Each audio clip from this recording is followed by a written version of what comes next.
అందరికీ నమస్కారం అండి. నేను మీ గంటి ఉష. నా మిత్రులకి, శ్రేయోభిలాషులకి, సబ్స్క్రైబర్స్కి మంచి మంచి కామెంట్స్ తోటి నా వీడియోస్ని ప్రోత్సహిస్తూ అభిమానిస్తున్నటువంటి అభిమానులందరికీ కూడా కృతజ్ఞతాభివందనాలు తెలియజేసుకుంటున్నాను. శుభాభినందనాలు కూడా. నేను ఈ మధ్యన ఒక 3 రోజుల క్రితం పాట పాడడం అంటే తమాషా తమాషా కాదు, దాని వెనకాతలు ఎంతో కృషి ఉంటుంది, కృషి చేయాల్సి ఉంటుంది. పాట అంటే పూజ లాంటిది, సరస్వతీదేవికి చేసే పూజ లాంటిది అని నేను నా మనోభావాన్ని వ్యక్తీకరించాను. దానిని చాలామంది నా మిత్రులందరూ కూడా అభిమానించారు, ఆమోదించారు. తర్వాత వాళ్ళ సంఘీభావాన్ని కూడా నాకు తెలియచేశారు. నిజంగా చాలా చాలా చాలా సంతోషంగా ఉందండి. అంటే మీ అందరి మనసుల్లోనూ కూడా నేను పడుతున్నటువంటి వేదనే ఉన్నది అన్నది నాకు అర్థమైంది. అయితే ఇప్పుడు అనిపించింది, దానికి కృతజ్ఞత తెలియచేసుకుంటూ దానితో పాటు ఒక్క పాటని క్షుణ్ణంగా దాని సాంప్రదాయమైన పద్ధతిలో నేర్చుకుంటే ఎంత కాన్ఫిడెన్స్ ఉంటుంది. ఎక్కడ వెళ్ళినా, ఎలాంటి వేదిక అయినా సరే, ఎలాంటి పక్క వాయిద్యాలు మనకి తోడు ఉన్నా, లేదా ట్రాక్ ఉన్నా, పక్కన సింగర్ ఎలా పాడుతున్నా, ఎలా ఉన్నా కూడా మన పాట వరకు మాత్రం అద్భుతంగా వచ్చేసేటట్టు అవకాశాలు చాలా ఉంటాయి. కాబట్టి ఆ విధమైనటువంటి 1-2 నేను సాధన చేసిన విషయాలు మీతో పంచుకుందామని చెప్పి నేను ఈరోజు అనుకుంటున్నానండి. ఐ హోప్ మీరు దీన్ని కూడా సంతోషంగా ఆమోదించి మీ భావనలో ఒక భావనగా దీన్ని కలుపుకుంటారని ఆశిస్తున్నాను. ఇప్పుడు సహజంగా పాట అనగానేనండి, సెలెక్షన్ ఫస్ట్ పాయింట్ ఏంటంటే మన గొంతు ఏమిటి, ఇతరులు మనని ఏ విధంగా అంటారన్నది కాదు, మన గొంతు ఏంటి, ఎంతవరకు సహకరిస్తుంది, ఏ స్థాయి వరకు పెద్దగా అంటే అరిచినట్టు ఉండకుండా అర్థవంతంగా ఉండేటట్టు, శ్రావ్యంగా వినపడేటట్టు ఎంతవరకు వెళ్ళగలుగుతుంది అన్న మన గొంతు ధర్మాన్ని మనం ముందు తెలుసుకోవాలండి. గొంతు ధర్మాన్ని బట్టినటువంటి పాటని సెలెక్ట్ చేసుకోవాలి. ఎక్కడైనా ఏంటంటే, ఇప్పుడు ఎక్కడైనా ఒక పోటీ జరిగిందనుకోండి, ఫస్ట్ కొన్ని మార్కులు సెలెక్షన్ ఆఫ్ సాంగ్కి వెళ్ళిపోతాయి. తెలుసా మీకు అది? దీనికి నేను ఒక ఉదాహరణ చెప్తాను. ఒకప్పుడు నేను లోకల్గా జరిగే కొన్ని కాంపిటీషన్స్కి జడ్జిగా వెళ్ళేదాన్ని. పిలిచేవారు, నేను జడ్జిగా వెళ్ళేదాన్ని. వెళ్ళినప్పుడు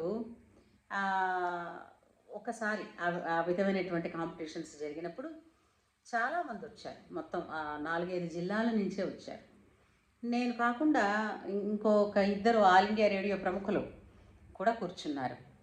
అందరం కూర్చున్నారు. ముగ్గురం జడ్జెస్ అనమాట టోటల్గా బెంచ్ మీద.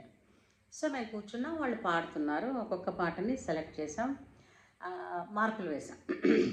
అయిపోతే అందులో ఒక వ్యక్తి వచ్చారు. ఆ వ్యక్తి అంటే కంటెస్టెంట్. తను పాట పాడతానండి అని తన గురించి తను ఇంట్రడక్షన్ ఇచ్చుకున్నప్పుడు, నేను ఇప్పటికి దాదాపుగా ఒక 13-14 వేదికల మీద 13-14 ఊళ్ళల్లో పాడాను. వాళ్ళందరూ కూడా నేను బెస్ట్ సింగర్స్నని నాకు సర్టిఫికెట్ ఇచ్చారు అని చెప్పి మాకు చూపించారు. చూపిస్తే మేము గుంభరంగా చూస్తూ అంటే ఏమనుకుంటాం, సరే ఆయన గురించి ఇంట్రడక్షన్ ఇస్తున్నాడు కదా, సరే పాట మొదలెట్టమ్మా అన్నాం. ఆయన ఇట్లాగా ఒక పేపర్ తీసుకున్నాడు అనమాట. ఇలా ఒక పేపర్ తీసుకున్నాడు. ఆ పేపర్ అంతా చూస్తున్నాడు. చూస్తూ లిటరలీ, ఎందుకంటే వ్యక్తికి పేరు చెప్పను కానీ తను ఎలాగ పాడారు అన్నది మాత్రం నేను చెప్పగలను. ఆయన పుస్తకాన్ని చూసుకుని ఎట్లా అంటున్నాడు, ఆ రజనీకర మోహన బింబము నీ వదనమ్మును బోలునటే. మేము ముగ్గురం స్టేజ్ మీద ఉంటుండగా అలా నవ్వకూడదు కాబట్టి ఆయనకి ఇచ్చిన టైం ఏదో అయిపోయింది. పాడేశారా అన్నాం. పాడేశాను అన్నాడు. అయిపోయింది, కాంపిటీషన్ అయిపోయింది. తర్వాత రిజల్ట్స్ డిక్లేర్ చేసేసాం. అయిపోయింది. ఆ రిజల్ట్స్ ఇచ్చేసిన తర్వాత వాళ్ళకి ప్రజెంటేషన్స్ ఈవినింగ్ ఒక ఆర్కెస్ట్రా జరుగుతోంది.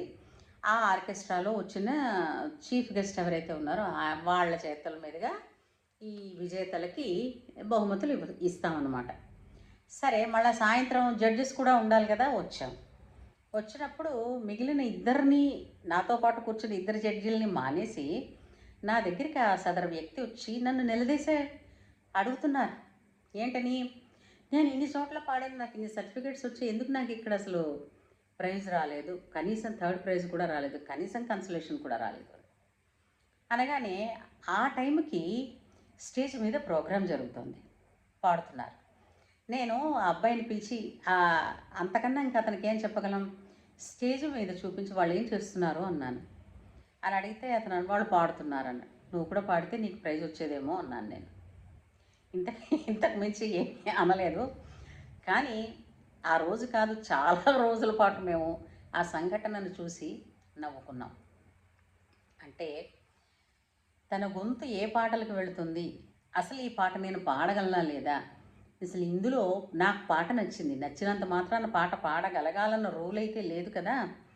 నచ్చిన పాటలు ఎన్నో ఉండొచ్చు, వచ్చిన పాటలు ఎన్ని, వచ్చిన పాటల్లో బ్రహ్మాండంగా వచ్చినవన్నీ, అంటే కళ్ళు మూసుకుని ఎలాంటి పరిస్థితుల్లోనైనా ఎప్పుడు లేపినా అందులో ఉన్నటువంటి గమకాలతో సైతం సాధ్యమైనంత నా గొంతు పలికినంత, శృతి తప్పకుండా, లయ తప్పకుండా, పాటకి ఒరిజినల్ కంపోజిషన్ అంటే ఆ ట్యూన్ ఏది ఉందో ట్యూన్ తప్పిపోకుండా పాడగలగడం. అది కదండి మనం పాడాము. ఒక గాయని అనడానికైనా, ఒక గాయకుడు అనడానికైనా ఒక దాన్ని ఏమిటంటారు, మైల్ రాయి.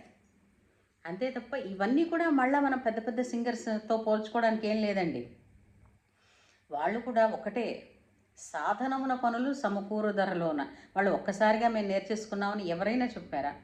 ప్రతి పాటని వాళ్ళు ఎంతో తరువుగా నేర్చుకునేవారు, స్వరాలతో, నొటేషన్తో సైతం నేర్చుకునేవారు. దానిని బట్టే ఆ పాట రాణించేది. అలాగా మనకేంటంటే పాట సెలెక్షన్ ఫస్ట్ తెలియాలండి.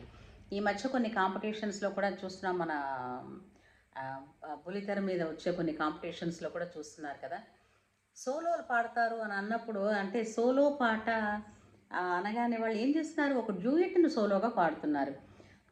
మాకు అనిపించింది అనమాట, అంత అవసరమేమి, అంత కర్మేమి, సోలో పాటలు చాలా ఉన్నాయి కదా. ఇప్పుడు ఫిమేల్ సాంగ్స్ అనుకోండి, మీకు సుశీల గారివి, లీల గారివి, తర్వాత జిక్కీ గారివి, జానకి గారివి, ఇంకా అద్భుతమైన గాయనిమణులు ఎంతోమంది ఉన్నారు. వీళ్ళందరి పాటలు సోలోస్ చాలా ఉన్నాయి కదా. కాకపోతే ఏంటంటే భయం, వాటిని కొరకగలమా అంటే వాటిని సాధన చేయగలవా లేదా అని. ఎప్పుడైనా సరే డ్యూయెట్ పాట అనుకోండి, అలసట ఉంటుంది, ప్రెషర్ ఎక్కువ ఉంటుంది. ఎందుకని, ఇద్దరి వాయస్సుల్ని, ఇద్దరి భావాలని ఒకే గొంతులోంచి ఒకే సమయంలో మనం పంచుకుంటూ పరిగెత్తాలి. పాటతో పాటు ఆ లయతో పాటు పరిగెత్తాలంటే అది చాలా కష్టంగా ఉంటుంది. అది హాయిగా ఒకరు పాడిన పాటనే, ఒక సోలోనే అంటే సోలోనే గనక ఎంచుకున్నారనుకోండి, దాని సాధన, దాని ప్రజెంటేషన్లోనూ కూడా చాలా అద్భుతంగా రాణించే అవకాశాలు ఎక్కువ ఉంటాయి. అలాగా సోలో పాటని ఎంచుకోవడం రాగలగాలి. సోలోసు కొంచెం క్లాసికల్గా ఉన్నవి, అంటే ఇప్పుడు అందరూ సంగీతం నేర్చుకోని అవసరం లేకపోవచ్చు, అందరికీ నేర్చుకోవాలన్న రూల్ లేదు. కాకపోతే ఏంటంటే ఏబిసిడీలు అన్నది ఎలా నేర్చుకుంటామో అలాగే సరళి స్వరాలు, జంట స్వరాలు, అలంకారాలు అని అన్నవి ఏబిసిడీలు లాంటివి సంగీతం నేర్చుకునే వాళ్ళకి. అంటే పాట పాడాలనుకునే వాళ్ళకి, సంగీతం నేర్చుకునే వాళ్ళకి పక్కన పెడదాం, పాట పాడాలనుకునే వాళ్ళకి అవి ఉండడం వలన ఏంటవుతుందంటే, ఒక పాట మీరు పాడుతున్నారంటే దాని టేకాఫ్ నోట్ ఎక్కడుంది, అసలు స్టార్టింగ్ నోట్ ఎక్కడుంది, అక్కడి నుంచి పాటలో తారాస్థాయి ఎక్కడుంది, అక్కడి వరకు మన గొంతు అదే శృతిలో వెళుతుందా లేదా, అది దాన్ని మనం శృతి అంటూ ఉంటాం, స్కేల్. చాలామంది నువ్వు అమ్మ షార్ప్ అవుతున్నావు శృతి అని అంటేను, అసలు శృతి అంటే ఏంటండి, అందరూ స్కేల్ అంటుంటారు కదా, స్కేల్ అంటే ఏంటండి అని అడిగిన వాళ్ళు కూడా ఉన్నారు. వాళ్ళని చూసి దండం పెట్టడం తప్ప ఏం చేస్తామండి మనం. ఇవేవి తెలియకుండానే వాళ్ళు సింగర్స్ అంటున్నారు, వాళ్ళకి ఏదో సన్మానాలు కూడా జరిగిపోతున్నాయి అని అంటే ఎంత సంగీతం అన్నది ఎంతటి హాస్యాస్పద స్థితిలో పడిపోతోంది అందులో సినిమా పాట అన్నది అని అనిపిస్తోందే కదా ఎవరికైనా. సరే, మనం ఏంటంటే పాటని ఇప్పుడు వాళ్ళు చెప్పినట్టుగా శృతి అంటే ఏంటో పోనీ తెలుసుకుందాం. ఆ పాట స్టార్టింగ్ నోట్ ఎక్కడుందో అలాగే దాని ల్యాండింగ్ నోట్ అంటారు. అంటే పాటలో ఒక లైన్ మొదలు పెట్టాక అది స్టార్టింగ్ ఎక్కడుంది, దాని ల్యాండింగ్ ఎక్కడుంది గుర్తుపెట్టుకోండి. ఒక డ్యూయట్ మీరు పాడుతున్నారనుకోండి, దాని ల్యాండింగ్ నోట్ ఏదైతే ఉంటుందో అంటే లాస్ట్ పదాన్ని మీరు ఎప్పుడైతే అని విడిచిపెడతారో అదే ద నెక్స్ట్ సింగర్ పాడే లైన్కి టేక్ ఆఫ్ లైన్ అవుతుంది. ఈ భేదం తెలియకుండా పాడుతున్న వాళ్ళకి ఏంటనిపిస్తుందనంటే ఆ మ్యూజిక్ సెన్స్ ఉన్న మైండ్ చాలా చాలా డెలికేట్గా ఉంటుంది. సో అవతల వాళ్ళు వీళ్ళు ఎంతటి సింగర్స్ అయినా పక్కన పాడుతున్న వాళ్ళు ఒక అపశృతితో దాన్ని ల్యాండ్ చేశారనుకోండి, ఆటోమేటిక్గా ఫ్రాక్షన్స్ ఆఫ్ సెకండ్స్లో వీళ్ళ శృతి కూడా మారిపోయే ప్రమాదాలు ఉంటాయి. కాబట్టి పాట అందులోనూ ట్రాక్ మీద పాడాలి అంటే మాత్రం శృతిని పక్కాగా అనుకోండి. నాకు పాట తెలుసు కదా, పాట తెలిస్తే పాడడం వేరు, పాట వస్తే పాడడం వేరు, పాట గొంతుకి బాగా నలిగితే పాడడం వేరు. మా గురువుగారు చెప్తూ ఉండేవారు, పాట మీకు వచ్చు పాట మీకు తెలుసు, మీకు బైహార్టే పాట, దానిని నోటికి ఎక్కించండి అనేవారు. అంటే ఏంటి, ఆ పాట ఏ స్పీడులో వెళుతుందో అందులో పదాలు ఎలా ఉన్నాయో పదాల క్లారిటీ అంటే ఏంటి, ఉచ్చారణ స్పష్టంగా ఇవ్వగలుగుతున్నామా లేదా. ఎందుకంటే దీనికి ఇంకొక ఉదాహరణ చెప్తాను. నేను గత వారం రోజుల క్రితం ఒక ప్రోగ్రాంలో పాడినప్పుడు జుకి గారి పాటది, అందులో నేను చెప్తున్నాను పొందితే నీదని పోతే రాదని అనే పదం నాది. అవతల వ్యక్తికి నా కో సింగర్కి అది పొందితి అని అంటున్నారు, తీ కాదండి తే అంటాడు ఆయన. మీకు అలా వినపడుతుంది, దాన్ని నేను రికార్డ్ చేసుకుని విన్నాను తప్ప మీ చెవులు సరిగ్గా వినపడకపోతే నేనే చేస్తాను అన్న సమాధానం నేను ఇవ్వలేదు. నేను మాట్లాడి పొందితే నీదని పోతే రాదని అని అంటున్నప్పుడు నేను ఈతే ఎలా అన్నాను అన్నది చెక్ చేసుకున్నాను. అలాగా ప్రతి ఒక్కళ్ళు కూడా పాట పాడే ముందుగా మీ పాట మీరే రికార్డ్ చేసుకుని ఒకసారి వినండి. ఎవ్వరూ మనలో తప్పులు చెప్పక్కర్లేదు. పాట ఒరిజినల్ సాంగ్ వినండి, మనం పాడిన పాట వినండి, ట్యూన్ కూడా సరిగ్గా అలాగే పాడామా తెలుసుకోండి ఒకసారి. దీని వలన మీకు చూడండి ఎన్నో అంటే పాట పాడటంలో ఎంతో కాన్ఫిడెన్స్ వస్తుందన్నమాట. మహా అయితే నాకు అనిపిస్తుందండి, పాట ఎన్ని లైన్స్ ఉంటుందండి, అది కూడా ఒక డ్యూయట్ అనుకుందాం, అందులో ఓ 2 లైన్లు పదే రిపీట్ అవుతాయి, పల్లవి అనుకుందాం రిపీట్ అవుతాయి, అవి తీసేస్తే చరణాలు అనుకుందాం, చరణాలు మహా అయితే ఎన్ని లైన్స్ ఉంటాయి అంటే దాదాపుగా ఒక 10 నుంచి 15 మ్యాక్సిమం 20 లైన్లు. పోనీ అది ఒక డ్యూయట్ అయితే మీకున్న లైన్లు ఒక 10-12 అనుకుందాం. 10-12 లైన్ల పాటని బైహార్ట్ చేసి నోటికి ఎక్కించుకుని దాని landing notes, takeoff notes, tune గుర్తుపెట్టుకుని పాడలేమా? పాడలేకపోయిన తర్వాత సింగర్స్ నన్ను ఎలా అనుకుంటారు? పాట నాకు బాగా తెలుసు అంటారు, స్క్రిప్ట్కు ముందు లేనిది నోరిప్పలేరు. అంటే ఒక్కటి అక్కడ ఏంటంటే అది స్క్రిప్ట్ లేకుండా పాడగలగడం గొప్ప అన్నది కాదు, అది కాన్ఫిడెన్స్ని పెంచుతుంది. అంటే ఏంటి, మీ మైండ్లో కంప్లీట్గా దేని తర్వాత ఏదొస్తుందన్న స్క్రిప్ట్ ఉందనుకోండి, స్టేజ్ ఎక్కిన తర్వాత ఒక్కొక్కసారి ఆ ట్రాక్స్ మీద ఆ స్క్రిప్ట్ వేరేగా ఉండొచ్చు. ఎందుకంటే ఆ ట్రాక్ అది విన్నవాడు ఏం రాశాడు, కానీ మనకి పదం వచ్చి ఉండాలి, అక్కడ పదం ఏదో వేరేగా ఉండొచ్చు. కానీ మనకి ఒరిజినల్ పాట తెలిసినప్పుడు, ఆ పాట క్షుణ్ణంగా విన్నప్పుడు, దాని లిరిక్స్ రాసుకున్నప్పుడు మనం ఆటోమేటిక్గా ఆ పదంలోకే వెళ్ళిపోతాం, ఆ తాళం మిస్ అవ్వకుండా. ఇలాంటి టిప్స్ ఎన్నో ఉన్నాయండి, ఇవన్నీ మీతో పంచుకుందామని అనుకుంటున్నాను. హోప్ మీరు అభిమానిస్తారని, మీకు కూడా ఉపయోగపడుతుందని. ఇందులో ఒక విషయం చెప్తున్నానండి, మీకు తెలియదని కాదు, నాకేదో గొప్పగా తెలిసిందని కాదు, నేను సాధన చేసినప్పుడు నా గురువు గారు నాకు నేర్పిన విషయాలు మీతో పంచుకోవడం వల్ల మీకు కూడా ఏమన్నా ఉపయోగపడుతుందేమో చూసుకోవడానికి అవకాశం ఉంటుంది కదా అని మాత్రమే చెప్తున్నాను.